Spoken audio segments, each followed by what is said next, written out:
All right, here's my review of the Burton Elite 150. I took it out to Breckenridge today. Temps were like, got up, I think it got up to like 47, 45. I had to cut out early. I had some car issues come up. It happened right before I got to Breck, but I was like, it's not going to ruin my day. I just got this new board and I'm going to ride it and I'm going to deal with that crap when I get back. So let's talk about it. Let's talk about what this board did and the conditions that I had it in today. So first off, my stance, I ride a posi stance. I ride a posi stance on all of my boards. I just started doing that this season because I started looking into it. I started riding boards, minimally, getting a little bit more positive. So now I'm at where I like it, and it's a pretty slightly aggressive positive stance, but I just ride all my boards like that. I definitely like to be more in the back seat. So you can see I set it up pretty damn far back. I have a little bit of room actually where I can go back slightly further. But the way the camber looked, the way the side cut looked, I felt like, this is about as far as I wanted to go back. If you start getting back here, it's not going to be too much of a difference, but I just felt like, maybe that's a little slightly too far back. So, I rode it with a pretty narrow stance because my stance in general is pretty narrow, and that's just the way I like it. So it's very true and reminiscent to what you would get stance-wise back in the day. Someone commented on Facebook of a page that I'm on where they're like, this should be at 0 because maybe back in the day you only had that option, which was completely 0 and then twisted out on the front foot. So you can do whatever you want. This board was, it did pretty much everything that I thought it was going to do. The stiff flex really helped when it came to like the lumps and the mashed potatoes all over today in the spring conditions. It didn't get bucked around a lot. The taper really helps out with it not getting bucked around for being a slightly wider board. The flex really just powered over everything. I didn't have to tone down my riding. I thought I might have had to tone it down because it is a 150 and I am a little bit on the heavier side, but honestly throughout the day I did not feel like I had to tone my riding down. It handled, you're gonna see the nose flapping a little bit, but I didn't really feel it too much in my feet underneath. It was nothing that I was like, damn, that shit is going crazy, it's throwing me off balance. You will see it flapping, but once it gets to your front binding on back, I didn't notice anything. The board felt really stable underfoot for a 150. Felt actually pretty powerful for a 150. I was locking in the carbs, no problems. The profile, definitely being flat to rocker, was not as bad as I was expecting. I thought it was going to give out. I thought, it was not going to handle very well. But it's locked in pretty well. And now you got to take that with a grain of salt that this is slush riding. So you can get away with a lot of stuff in slush riding that you might not get away with on groomers, steep groomers, icier conditions. I definitely am not going to tell you that this board is going to be locked in like on, hard icy conditions or fast steep groomers, because I'm pretty sure you're going to wash out, because if you're on my weight range, if you're 190 and you're on the 150, you're not going to be able to ride as powerful. You're going to get down the mountain, fine. You're probably going to be able to throw a little bit of nice hard carbs here and there. It's not going to stay locked in though, in my opinion. I think it will wash out if you start pushing it to its limits. But that's not really what this board is for. You wouldn't buy it as I want this to be a carving board. Now for people on the smaller weight range, it's like, I think this 150 is 120 to 180. If you're 120, I probably would bet that with this profile just being flat, that it held fairly well, that you're probably going to be able to push this board and it's going to feel good to you. I don't think you're going to be like, I overpower this board all the time and it's just not I think it's actually going to work fairly well for you at higher speeds on steeper groomers and stuff. So that's pretty cool. This tail, I didn't know what to expect, it being completely flat and having that little swallow cutout. It was super surfy, super loose, super surfy. Didn't have any issues transitioning toe to edge, heel to toe. It felt like that's what it wanted to do. It just wanted to maneuver around anywhere I wanted it to go. It would just start going. It was super loose, and but when you wanted to keep it locked in or be a little bit more high performance, you could do that in the slush today. I took it through the snake run, which was really cool. It handled great in the snake run. It was nice because it was small, maneuverable 150, but it transitioned really well because I was in the back seat, and it was a perfect board. They knew what they were doing by issuing this board specifically for the springtime. All the other boards that they came out with, like the Craig Kelly Air and the Dolphin and the Nug, you know, those all have their areas of the mountain that they like to be in. But this board, honestly, is perfect for spring conditions. Springtime slush conditions, you want a directional, fun, surfy board. This board is amazing. I was really blown away by it. The base glide was good. I do certain kinds of spring wax for the corn, watery snow that we get out here during the slush days.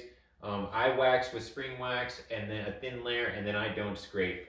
That's kind of a debate of whether not scraping helps, not scraping doesn't help, to each their own. I don't scrape in the springtime, and my boards glide perfectly fine. I actually find that they glide sometimes better than others that I might be riding with throughout the day, especially towards the end when it gets real watery.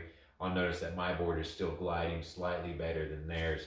But you do whatever you want, whatever you feel like it works best for you. That's how I do my stuff in the slush. The base definitely got the wax scraped off on the edges. That's usually what goes first if you don't scrape your board. And then slowly it'll start working into the middle part. The middle part, I literally still have wax in the middle part, which is super cool. Because to me, in my theory, that means it works. I was still gliding. I was gliding amazing on this board today. So I don't know if this board has my Burton problem with the base. Didn't seem like it today. I definitely would have noticed it on these edges right here where the wax got completely scraped off. You would have felt it, you know that feeling. Anybody that knows that grabby feeling in the spring slush, you know it when you had it, and I didn't feel it. So very excited to see if maybe this board might be the Burton board for me, that the base is premium. Other things that, I noticed today that I feel like are going to work for other times, conditions on the mountain, is I think this is going to be an awesome powder board. With this flat to rocker profile, with my weight, with this slam back, I honestly, the way it handles today in the slush, I think this board is going to handle powder for me very well. I'm not going to be afraid to take it out on a powder day, probably a foot and then some change if I'm riding some steeper terrain and stuff, where you can kind of get away with a shorter board.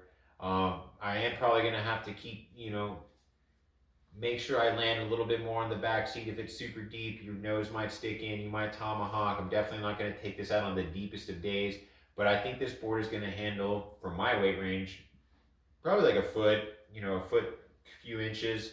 If you're on the 120, 130, 140, 150 range, this board's going to probably be a sick powder board for you where you could ride it in deeper days. And I don't think you're going to have any issues, especially that you can slam it all the way back like that. So very happy with the way this board handled today. It did everything pretty much that I thought it was going to do. The reason why I kind of had ideas of what it was going to ride like is I have right here, this is a 154 9-decker Donuts. This was the smallest board that I had in my quiver before this one. And the reason why I kind of had ideas of how this was going to ride is you can kind of tell that this tail right here just has the smallest amount of rocker uplift, but the contact point kind of goes all the way to where it starts rounding off at the tail, and then you just have the most minimal amount of rocker, but it's almost like a crazy flat tail, just like this one.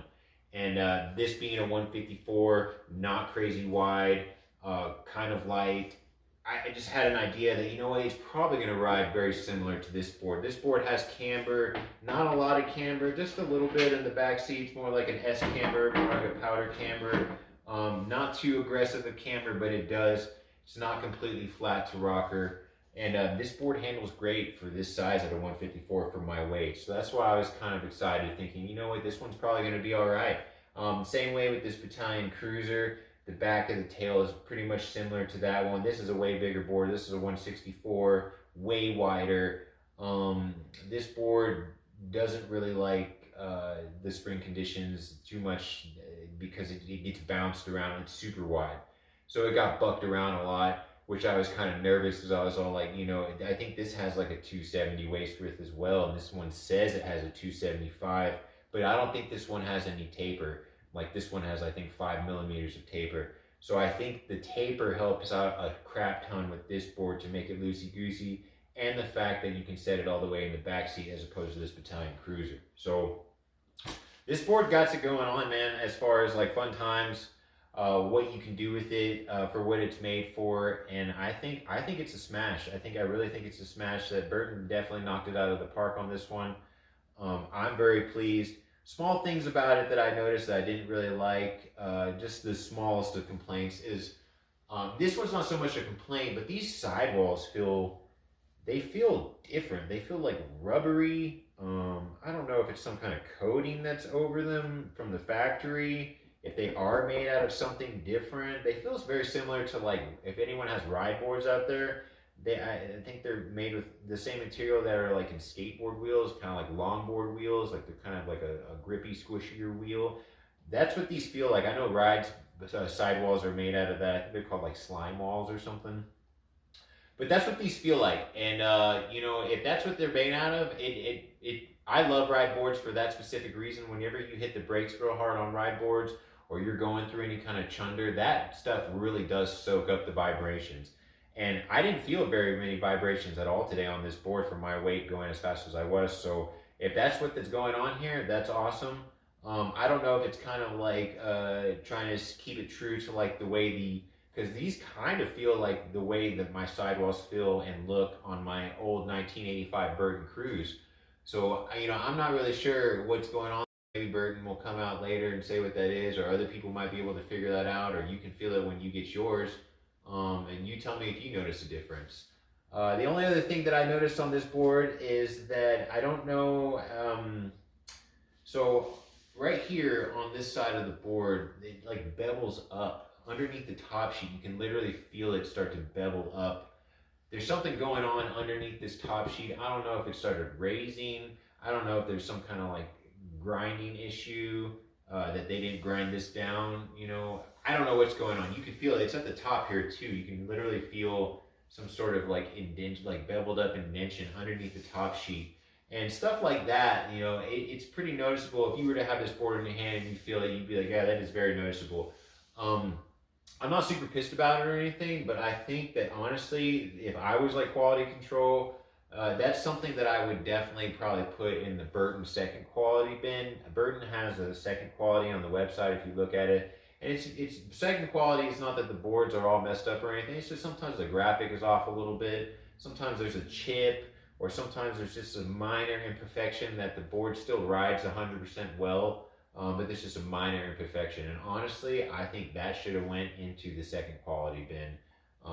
If it starts becoming an issue, any kind of separation, any kind of delam or anything like that, I'm pretty sure Burton's going to cover me over the warranty, because that's not normal. No, I don't think I've ever had a board that was supposed to be completely flat.